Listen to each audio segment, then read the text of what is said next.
बहुत बहुत स्वागत है दोस्तों आपका आज के इस मार्केट एनालिसिस के वीडियो में। चलिए दोस्तों देखते हैं क्या रहा आज का डेटा और कल किधर जा सकता है बाजार। तो स्टार्ट करते हैं रिटेलर्स के डेटा से। आज का बाय सेल क्या रहा है रिटेलर्स का? तो रिटेलर्स का बाय सेल रहा आज mostly mix to bullish. DIIs का रहा मोस्टली बियरिश, एफआईज का रहा mostly mix to bullish, slight bullish बोल सकते हैं, और प्रोज का रहा मोस्टली मिक्स टू बियरिश। चलिए अब ओवरऑल पोजीशन देखते हैं कि क्या गई है, क्योंकि इसमें काफ़ी सारी पोजीशन तो एक्सपायर हो गई है। ये जो बाय सेल अभी हमने देखा ये था पार्टिसिपेंट वाइज। अब यहाँ पे देखेंगे हम वही सेम बाय सेल इस कॉलम में इंस्ट्रूमेंट वाइज, यानी पहले index future, index call, index put, stock future and so on. एक दिन पहले की क्या पोजीशन थी जो आज सुबह तक कैरी फॉरवर्ड हुई थी वो इस कॉलम में है। आज का बाय सेल इसमें एडलेस करेंगे तो आज क्या टोटल पोजीशन कैरी फॉरवर्ड हुई है कल सुबह तक के लिए वो इस कॉलम में दिखने वाली है। तो चलिए स्टार्ट करते हैं इंडेक्स फ्यूचर से। ये सब निफ्टी, बैंक निफ्टी, फिन निफ्टी और मिड कैप निफ्टी मिक्सड है। नंबर ऑफ लॉट्स दिए हुए हैं, retail clients, domestic institution, foreign institution, pros यानी प्रोप्राइटरी अकाउंट। तो देखेंगे, फोकस करेंगे यहाँ पे क्या बाय सेल हुआ। 13,000 लॉट की और सेलिंग करके गए रिटेलर्स, उनके 48,000 लॉट शॉर्ट हैं। 1600 लॉट सेल किए डीआईएस ने, उनके 35,000 लॉट लॉन्ग हैं। ऑलमोस्ट 27,000 लॉट बाय किया एफआईज ने, उनके 23,000 लॉट्स लॉन्ग में आ गए हैं। ये बहुत टाइम के बाद पॉजिटिव में आया इनका नंबर एफआईज का। प्रोज प्रोज का चल रहा है 10,000 आज के 11,000 नेगेटिव के बाद, तो 10,000 नेगेटिव है ओवरऑल। इंडेक्स कॉल का डेटा देखें तो रिटेलर्स कॉल बेच के गए हैं 2,71,000 लॉट्स। ओवरऑल उनकी 1,27,000 लॉट्स जो है अब वो सेल में है। 2,02,000 लॉट की बाइंग करी है एफआईज ने आज। उनके टोटल 3,28,000 लॉट कॉल हो गई हैं लॉन्ग में। और प्रोज की 69,000 लॉट की बाइंग के बाद उनकी जो सेलिंग है ओवरऑल वो घट के रह गए 2,01,000 लॉट्स। बब्बर शेर फिर से ज़िंदा हो गए हमारे, जो नेकेड पुट सेल करते हैं रिटेलर्स। उन्होंने आज फिर से पुट्स बेच दिए हैं और अब उनकी पुट सेलिंग जो है वो हो गई है नेट नेट बेसिस पे 1,78,000 लॉट्स। डीआईएस, एफआईज और प्रोज तीनों ही पुट बाय करके गए आज। और डीआईएस के 5,000 लॉट की बाइंग के साथ उनके हो गए 74,000 लॉट लॉन्ग। 1,68,000 लॉट की बाइंग के साथ एफआईज हो गए 3,63,000 लॉट्स लॉन्ग। और 2,39,000 लॉट्स की बाइंग के बाद अब उनके शॉर्ट्स रह गए 2,59,000 लॉट्स के करीब। स्टॉक फ्यूचर से हल्की सी नेगेटिव न्यूज़, काफ़ी दिन के बाद नंबर घटा है। 1,79,000 लॉट अभी भी लॉन्ग में है। Problem problem problem, retailer stocks में बुलिश गया है आज, तो ये एक प्रॉब्लम आ गई है।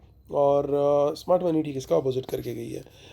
देखते हैं आगे भी और क्या दिखाई दे रहा है डेटा। पहले देखेंगे कैश मार्केट का डेटा, फिर जाएंगे हम ऑप्शन चेन की तरफ।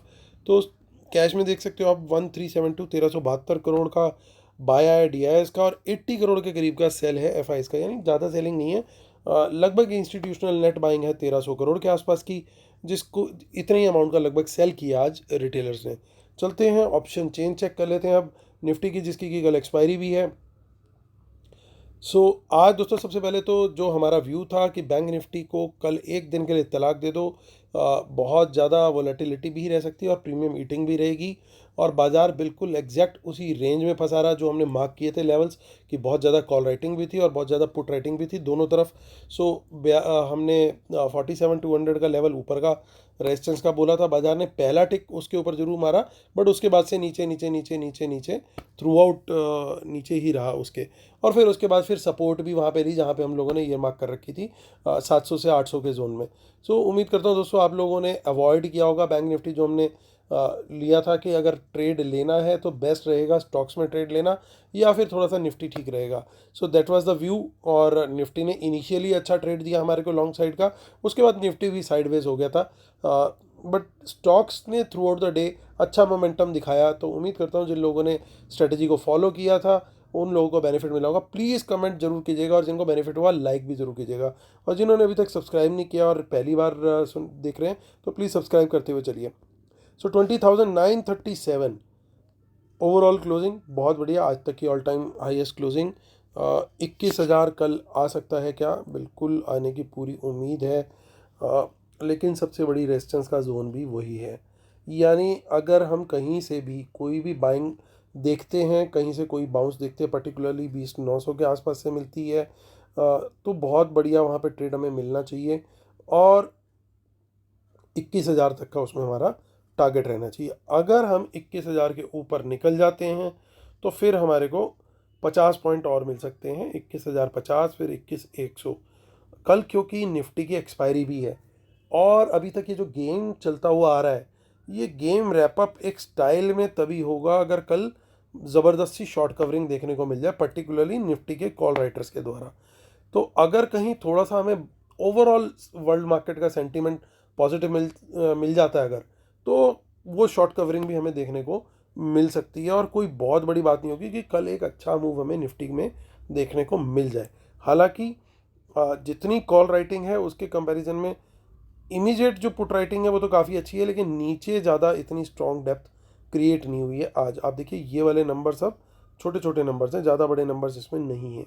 वहीं एट द सेम टाइम आप देखोगे कॉल राइटिंग में वो नंबर्स थोड़े बड़े बड़े हैं, यहाँ पे देखिए। सो ये कहीं ना कहीं ये इशारा कर रहा है कि स्मार्ट मनी की जो कॉल राइटिंग है और रिटेलर की कॉल राइटिंग दोनों ने राइटिंग कर रखी है। स्मार्ट मनी में पर्टिकुलरली प्रोज राइटर हैं और यहाँ पे रिटेलर राइटर हैं, तो उनका ज़्यादा फोकस थोड़ा सा यहाँ की कॉल राइटिंग करने का ऐसा दिखाई दे रहा है। तो यहाँ पे एक बार को तो रेजिस्टेंस ज़रूर आएगी, लेकिन शॉर्ट कवरिंग एक्सपायरी के दिन कुछ भी करा सकती है और मोमेंटम बहुत स्ट्रॉन्ग है। सो यहाँ पे निफ्टी में लेकिन trade 50 points at A time वाला हम ट्रेड लेकर के चल सकते हैं वंस वी क्रॉस 21,000। तो ये हमारी स्ट्रेटजी यहाँ पे रहने वाली है। 20,900 के ऊपर कहीं पे भी बाउंस मिले, पॉजिटिव प्राइस एक्शन मिले तो लॉन्ग साइड का ट्रेड लेना है जब तक 20,900 के ऊपर है। 21,000 से अगर कोई रिजेक्शन आती है, सेम स्ट्रेटजी रखेंगे अब हम रिवर्सल की। किसी भी लेवल से हमें कोई रिजेक्शन मिलती है 15 मिनट के टाइम फ्रेम में, उस कैंडल के लो ब्रेक पर हम वहाँ पे शॉर्ट का ट्रेड ले सकते हैं। जिसने बैंक निफ्टी में ये फॉलो किया होगा उसके वहाँ पे भी अच्छा गेन उसको मिला होगा, क्योंकि 15 मिनट के टाइम फ्रेम में जो लो ब्रेक हुआ था 47,250 का जिसका हाई था, फिर उसका लो जो बना था वो लो ब्रेक पर अगर किसी ने भी ट्रेड लिया definitely would have been in profit. तो जिसने वो ट्रेड फॉलो किया प्लीज़ ज़रूर शेयर कीजिएगा। तो वही सेम स्ट्रेटजी हमारे को रखनी है इस समय, 15 मिनट का टाइम फ्रेम, लेकिन लेवल ध्यान रखना है, या तो 21,000 से रिजेक्शन हो या 21,100 से रिजेक्शन हो, उसके बाद एनी 50 पॉइंट्स का यहाँ पे आप पकड़ सकते हो। 21,150, 21,200 कहीं से भी रिजेक्शन 15 मिनट टाइम फ्रेम में एक रेड कैंडल बने और उसका लो ब्रेक हो तो वहाँ पे शॉर्ट का ट्रेड हम देख सकते हैं या फिर वहाँ पे पुट बाय कर सकते हैं। और ये इतनी सारी जो हमें पुट दिखाई दे रही है, ये बाय है या सेल है, ये कंफर्म तभी होगा अगर 20,900 के ऊपर रुका हुआ है बाजार, तो इसका मतलब ये पुट सेल है। और इसके नीचे निकल जाता है और कम से कम 15 मिनट वाला रूल हमें यहाँ रखना है, वही कैंडल लो ब्रेक, तो इसका मतलब ये पुट स्मार्ट मनी का हिडन बाय है। तो ये हमारे लेवल्स बन गए निफ्टी के, और निफ्टी की स्ट्रेटजी हमारी बाइंग की सेलिंग की दोनों साइड की बिल्कुल रेडी हो गई। आगे की ऑप्शन चेन भी हम लोग देख लेते हैं, वहाँ पे हमें क्या दिखाई दे रहा है। हालांकि देखिए इतना ज़्यादा कुछ आगे के डेटा में नहीं है, लेकिन एक बात सोचने वाली है और समझने वाली है कि आज थोड़ा रिलायंस बाबू हमारे मोमेंटम में दिखाई दिए, और रिलायंस के मोमेंटम में जाने का कारण ये भी है कि अडानी ग्रुप अगर इतना अच्छा चल रहा है तो और रिलायंस नहीं चलेगा, तो दोनों के बीच का जो गैप है ओवरऑल मार्केट कैप का, जिसके बेसिस पे मार्केट डिसाइड करती है कि सबसे रिचेस्ट पर्सन कौन है और वो सब, तो वो कहीं ना कहीं गड़बड़ हो जाएगी। तो इसलिए थोड़ा सा रिलायंस ग्रुप जो है मोमेंटम में रहना चाहिए, क्योंकि काफ़ी बड़ा गैप कवर कर लिया अडानी ग्रुप ने, तो वो गैप मेंटेन रखने के लिए रिलायंस थोड़ा सा चलना चाहिए। और आईटी स्टॉक्स में एक अच्छी तेज़ी देखने को मिल रही है। अगर नास्दाक का थोड़ा सा सपोर्ट मिल गया तो फिर आईटी स्टॉक्स भी जो है वो बाज़ार को सपोर्ट देते हुए दिख सकते हैं, पर्टिकुलरली निफ्टी को। लेकिन यहीं एट द सेम टाइम अगर नास्दाक कहीं सत्या नास्दाक बन गया, यानी वहाँ पे कुछ मेजर करेक्शन देखने को मिल गई, तो गेम फिर अपोजिट भी हो सकता है। तो चलिए, आगे की ऑप्शन चेन बहुत ज़्यादा कुछ रिवील नहीं कर रही है, तो हमारा जो व्यू था और लेवल्स था वो मेंटेन रहेंगे जो अभी हमने करंट ऑप्शन चेन देख करके डिस्कस किए थे। बैंक निफ्टी की ऑप्शन चेन देखते हैं। अब 6 दिसंबर की गेम हो गई ओवर, आगे की देखते हैं। और 13 दिसंबर की 46834 पे मार्केट क्लोज हुआ है। देखिए यहाँ पे कुछ इन द मनी में कॉल्स हैं। अब ये बाय है माफ़ कीजिएगा, ये सेल है। कैसे कंफर्म होगा? सिंपल तरीका है, अगर बाजार 47,000 के ऊपर सस्टेन करेगा। क्यों 47,000 का ही लेवल ले रहे हैं? क्योंकि सबसे बड़ा चेंज इन ओपन इंटरेस्ट और टोटल ओपन इंटरेस्ट यही है। यानी अगर कोई रेजिस्टेंस बनी है, चाहे वो स्मार्ट मनी के द्वारा बनी हो या किसी के भी द्वारा बनी हो, अगर ये कट गई और बाजार इसके ऊपर 15 मिनट सस्टेन कर गया, तो इसका मतलब ये सब in the money calls hidden bye था स्मार्ट मनी का। ये रूल लगा करके हम चलेंगे। तो इसका मतलब क्या है? इसका मतलब बड़ा क्लियर है कि अगर हमारे को 47,000 के ऊपर बाजार सस्टेन करता हुआ दिखता है तो तेजी का ट्रेड हम ले सकते हैं, वहाँ पे एक अच्छा मोमेंटम हमें मिल सकता है। लेकिन यहाँ पे देखिए वीकनेस बहुत है, क्योंकि यहाँ पे कोई बड़ी पुट राइटिंग नहीं दिख रही है। आप देख सकते हो कॉल राइटिंग के कंपैरिजन में पुट राइटिंग काफ़ी कम है। देखिए 47,000 का नंबर देखिए आप, चेंज इन वाई भी और टोटल भी, और वहीं यहाँ पे कोई नंबर उसके मुकाबले का नहीं है। तो यहाँ पे फिर इसका मतलब ये है कि जो हमारी करंट क्लोजिंग है इसके नीचे कहीं पे भी हमें नेगेटिव प्राइस एक्शन मिलता है तो शॉर्ट का ट्रेड हम देख सकते हैं। पर्टिकुलरली आज का जो लो था, सेकेंडली आप ये भी देख लीजिए, वो 700 कुछ का लो था। अगर वो लो भी टूटता है और उस लो के नीचे एक 5 मिनट के टाइम फ्रेम में भी एक नेगेटिव कैंडल बन जाती है, तो उसके लो ब्रेक पे भी हम शॉर्ट का ट्रेड वहाँ पे भी ले सकते हैं। तो एक तो यहीं से हम नेगेटिव प्राइस एक्शन में और दूसरा आज के लो को मार्क कर लें। तो ये दो लेवल जरूर देख लीजिएगा आप, उसके बिना हम कंफर्मेशन नहीं मानेंगे। तो देखते हैं आगे 20 दिसंबर की ऑप्शन चेन। तो 28 दिसंबर वहाँ पे इतना ज़्यादा कुछ नहीं है, ना कॉल साइड ना पुट साइड। तो चलते हैं सीधा मंथली में, और मंथली ऑप्शन चेन है 28 दिसंबर।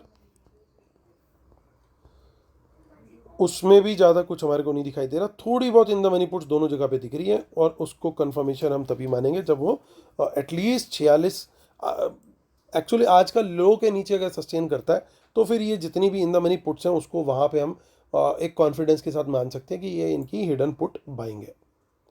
तो चलते हैं अब सीधा फिन निफ्टी की तरफ। 21,026, तो यहाँ पे भी 21,000 का सगन डल चुका है, कल निफ्टी में डलना बाकी है। देखिए यहाँ पे इन द मनी कॉल्स कुछ दिखाई दे रही हैं, तो यानी यहाँ पे जब तक 21,000 के आप ऊपर हो, साइकोलॉजिकल लेवल है, पॉजिटिव प्राइस एक्शन मिलता है, तो 21,100 तक के टारगेट के लिए लॉन्ग का ट्रेड ले सकते हैं, और उसके ऊपर निकलता है तो फिर वहाँ पे वापस ट्रेड ले सकते हैं। शॉर्ट अगर जाना है तो ओनली एंड ओनली बिलो 21,000। वही रिस्की प्लेयर्स 5 मिनट का टाइम फ्रेम यूज़ कर सकते हैं, और सेफ प्लेयर्स एटलीस्ट 15 मिनट का टाइम फ्रेम यूज़ करें शॉर्ट जाने के लिए। चलते हैं हम अब mid cap Nifty. Mid cap Nifty की एक्सपायरी है 11 दिसंबर 9932। देखिए जो साइकोलॉजिकल लेवल था 10,000 का, वो गड़बड़ हो गया है आज, और 9932। तो हमारे को अगर तेज़ी देखनी है तो वो देखनी होगी, एक तो 9900 से डेफिनेटली कोई बाउंस मिलता है तो हम बाय कर सकते हैं, उसके नीचे सेम 5 मिनट या 15 मिनट के टाइम फ्रेम में शॉर्ट का ट्रेड ले सकते हैं, और लॉन्ग अगर हमें ऊपर की तरफ निकल रहा है बाजार तो 9950 के ऊपर निकले तब भी हम ट्रेड ले सकते हैं विद अ टारगेट ऑफ 10,000, और 10,000 के ऊपर निकलता है तो बढ़िया शॉर्ट कवरिंग भी देखने को मिल सकती है, क्योंकि सबसे बड़ा टोटल ओपन इंटरेस्ट यहाँ पे है, और second highest change in OI भी यहीं पे है, और एक ये साइकोलॉजिकल लेवल भी है। तो इसके ऊपर निकल के सस्टेन कर गया तो बढ़िया मोमेंटम हमें मिड कैप स्टॉक्स में और मिड कैप निफ्टी में देखने को मिल सकता है। तो चलिए हमारे लेवल्स बन चुके हैं, स्ट्रेटेजी बिल्कुल क्लियर है। अब देख लेते हैं ओवरऑल क्या बन के निकल के आ रहा है डेटा। तो डिस्क्लेमर रूल्स पढ़ लीजिएगा, उसके बिना हम सेटअप को कंप्लीट नहीं करते, कंप्लीट नहीं समझते। और हमारी वेबिनार जो है दोस्तों वो 17 दिसंबर को है, तो जो लोग एनरोल कर रहे हैं उनको लाइव एनालिसिस और ट्रेड्स हमारा फ्री ऑफ कॉस्ट मिलना शुरू हो गया, और वेबिनार से अगले 2 महीने तक यानी 17 फेब तक आपको फ्री ऑफ कॉस्ट मिलेगा। वो वेबिनार की डिटेल इसी वीडियो के डिस्क्रिप्शन में दे रखी है, और जो हमारा फ्री टेलीग्राम चैनल है उसकी डिटेल भी यहाँ पे दे रखी है। तो चलिए आते हैं, करते हैं मुद्दे की बात। तो देखिए इंडेक्स फ्यूचर में आज फिर से एफ आईज का बाय है, और अच्छा खासा बाय है, 27,000 lots is a good number. Overall positive में आ गया, तो पहला बुल केस हमारा ओके हो गया। सेकंड, इंडेक्स कॉल का डेटा, रिटेलर का कॉल राइटिंग और इन दोनों का बाइंग, तो second bull case also confirm. But यहाँ पे मुकेश भट्ट भी है और आलिया भट्ट भी है। तो ये बट ये कहता है कि भाई कहीं ना कहीं ये जो प्रोज की कॉल राइटिंग है ये किसी ना किसी पर्टिकुलर इंडेक्स को या सारे इंडेक्स को की अपसाइड जो है कैप रखेगी। At least one of the few indices will remain capped on upside, क्योंकि कॉल राइटिंग है इतनी इजीली टूटेगी नहीं। ये हो सकता है हमारी जो बैंक निफ्टी की कॉल राइटिंग दिखी हमें 47,000 पे, ये वो भी हो सकती है। ये 21,000 की जो हमें निफ्टी में दिखी ये वो भी हो सकती है।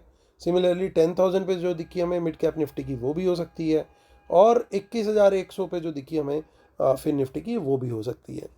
सो ये वो कॉल राइटिंग हो सकती है। तो हमें देखना पड़ेगा कि किस पर्टिकुलर लेवल को नहीं तोड़ पा रहा है कौन सा इंडेक्स, वहाँ पे ये वाली कॉल राइटिंग सबसे ज़्यादा एक्टिव है, ये हम वहाँ से डिड्यूस कर सकते हैं।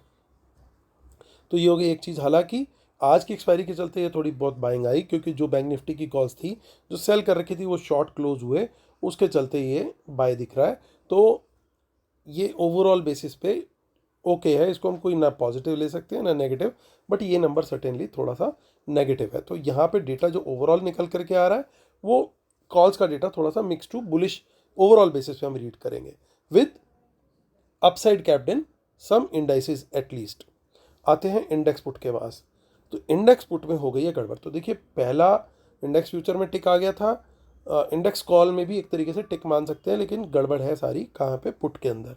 रिटेलर आ गया पुट राइटिंग में, ओवरऑल पुट राइटिंग इनकी आ गई। अब गड़बड़ कहाँ है कि एफ आईज पुट बाय करके चले गए आज। प्रोज ने बाइंग करी है, लेकिन वो बेसिकली उनकी जो बाइंग है पुट की वो उनके शॉर्ट्स क्लोजर की बाइंग है, यानी बैंक निफ्टी की जो पुट सेल की हुई थी वो बाय में दिख रही है। तो ओवरऑल उनकी पुट अभी भी सेल में है, और वो पुट सेल जो है इस पुट सेल से ज़्यादा है, लगभग 50,000 57,000 के करीब, यानी कॉल जितनी बेची उससे ज़्यादा पुट बेची हुई हैं। तो यानी ये बाज़ार को लेके बुलिश ज़्यादा है। लेकिन एक चीज़ और, ये कहीं ना कहीं बाज़ार को साइडवेज भी रखेंगे, क्योंकि जब आपकी पुट राइटिंग दोनों तरफ आ गई स्मार्ट मनी की, तो ये एक रेंज के बीच में बाज़ार को रखने की कोशिश करेंगे। जैसे आज रखा था वही टारगेट कल का भी है, लेकिन बायस हल्का सा पॉजिटिव रहेगा, और बहुत कुछ डिपेंड करेगा कि वो बायस पॉजिटिव रहेगा या नेगेटिव रहेगा एक और चीज़ पे, वो है वर्ल्ड मार्केट। अभी पिछले 3-4 दिनों से हम वर्ल्ड मार्केट को इतनी वेटेज नहीं दे रहे थे, लेकिन इस तरह के डेटा में थोड़ा सा डिसाइडिंग फैक्टर थर्ड मतलब अदर फैक्टर्स के ऊपर चली जाती है बात। तो एक one of the dominant factor होता है वर्ल्ड मार्केट। तो ऐसे में वो एक डिसाइसिव बता देता है कि भैया चलो अगर रेंज बाउंड भी रहना है तो थोड़ा बियरिश टोन रहेगी या थोड़ी सी बुलिश टोन रहेगी। तो डेटा के हिसाब से थोड़ी सी बुलिश रहनी चाहिए, लेकिन वर्ल्ड मार्केट ने अगर सपोर्ट दे दिया तो वो बिल्कुल कंफर्म हो जाएगी बात। सिमिलरली अगर वर्ल्ड मार्केट ने थोड़ा गड़बड़ कर दी तो ये थोड़ा सा नीचे की तरफ रहेंगे। सो ये एक चीज़ हो गई। लेकिन यहाँ पे अब आप एक और चीज़ देखिए कि ये पुट भी कॉल भी बाय करके गए हैं एफ आईज, और पुट भी बाय करके गए हैं। तो यानी ये मोमेंटम दोनों साइड में से किसी भी साइड में आ सकता है सेकेंड हाफ में। हो सकता है ये थोड़ा सा गैप अप खोल दें पहले, उसके बाद साइडवेज करके बाद में गिरा दें, या पहले हल्की सी गैप डाउन खोल दें, साइडवेज खोल करके फिर ऊपर ले करके चले जाएं, ताकि कॉल में पुट में दोनों जगह पे इनका दोनों टाइम फर्स्ट हाफ में भी सेकेंड हाफ में भी पैसा बन जाए। लेकिन इनकी नीयत पूरी की पूरी है कि हमें तो प्रीमियम खाना है। तो एक अच्छी फाइट प्रोज और इनके बीच में रहने देखने को मिलेगी, और हो सकता है बाजार ब्रॉडली एक रेंज के अंदर रह जाए। बची कुछ ही बात, बहुत स्टॉक फ्यूचर्स अभी भी लॉन्ग है, कोई मेजर एडिशन नहीं हुआ तो मेजर डिलीशन भी नहीं है डेटा में। और एक ही गड़बड़ है कि स्टॉक ऑप्शंस में रिटेलर्स काफ़ी बुलिश होने शुरू हो गए। तो कहीं ना कहीं अब स्टॉक्स के अंदर थोड़ी करेक्शन हमें देखने को मिलेगी। तो उन सेक्टर्स को आइडेंटिफाई करना है कि जो अंडर परफॉर्म करते हुए दिखें, और उन सेक्टर्स के स्टॉक्स को स्ट्रिक्टली अवॉइड करना शुरू करना है, क्योंकि वहाँ पे अब ट्रैपिंग शुरू हो जाएगी। तो आने वाले दिन में करेक्शन भी पॉसिबल है, तो थोड़ा सा हम कॉशियस अप्रोच लेकर के चलें तो वही बेटर रहेगा। तो दोस्तों ये हमारा व्यू है कल के बाज़ार को लेकर के। उम्मीद करता हूँ आप लोग को वीडियो पसंद आया होगा। जिन्होंने लाइक शेयर सब्सक्राइब नहीं किया है अभी तक प्लीज़ कर दो यार। कल फिर होती है आपसे मुलाकात, तब तक के लिए टेक केयर, बाय बाय।